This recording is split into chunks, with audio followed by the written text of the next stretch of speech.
Let's bring in our political contributor, former DNC chair, Democratic strategist Donna Brazile now. So, Donna, you know, Donald Trump is still the front runner, as we've been talking about, by a huge margin, despite not showing up for either debate. I'm going to ask you the same question that I asked John Carl.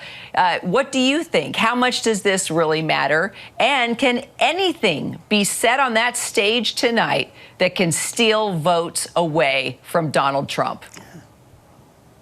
Well, the short answer is no. And you know why? Because Donald Trump is not only the leader of the Republican Party, he's the leader of a mass movement.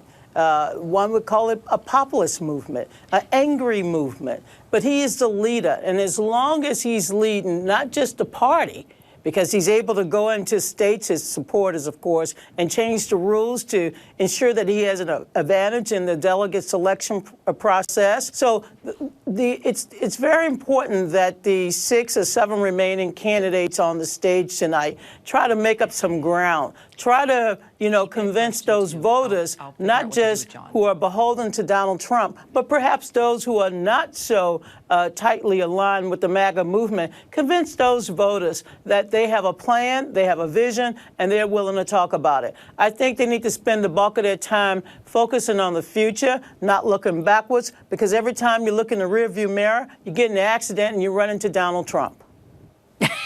Former Republican Congressman from New York, John Katko, joining the conversation now. I don't know, John, how much you were able to hear Donna there, but I mean, the question is out there that why do we keep moving forward with these debates when Donald Trump is the clear front runner here, and the numbers aren't changing? If anything, the polls are showing that he's just getting stronger in this race and that he is the lead.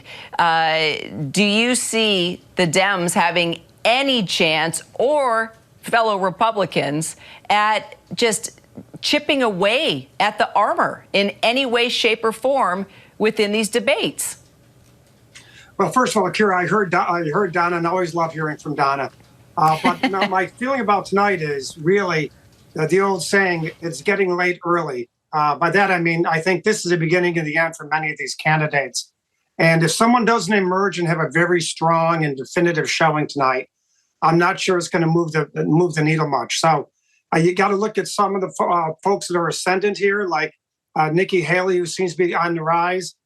Can DeSantis stop his precipitous slide? We saw a slide a few minutes ago, which showed he was in the 40s for a while in polling, and he's way down now. So can he finally turn it around? And it's kind of important for 2 reasons. Right, a few weeks from now, they're going to have polling data out, and they're going to have fundraising data out on October 15th. And that's going to tell you who is really alive in this race. And there's also a couple of major donors that are sitting on the sidelines trying to figure out who they're going to back because they don't want to back Trump. And if there's somebody emerges and they start getting real financial backing and the herd is culled considerably, this might become a race. But unless that happens, I don't see this downhill trajectory getting any better. But there's still a possibility tonight's it. For a lot of them, this is it.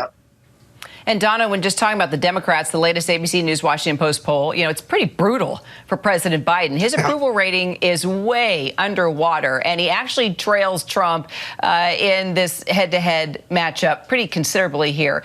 Are Democrats in big trouble? Well, I can tell you this much.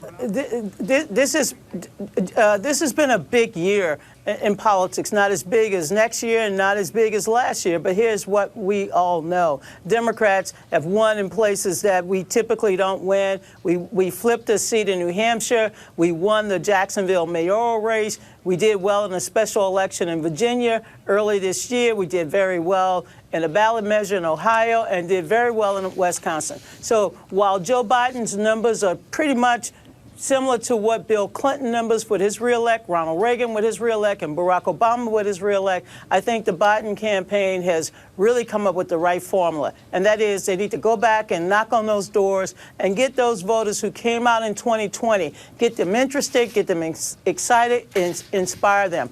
Donald Trump is out there every day, whether he's on his social media account or he's on the golf course, convincing donors. But Joe Biden now has to really show Joe Biden has to really go out there and show that he has what it takes to bring that coalition back.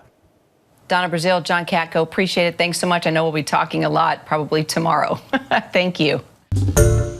Hi, everyone. George Stephanopoulos here. Thanks for checking out the ABC News YouTube channel. If you'd like to get more videos, show highlights, and watch live event coverage, click on the right over here to subscribe to our channel. And don't forget to download the ABC News app for breaking news alerts. Thanks for watching.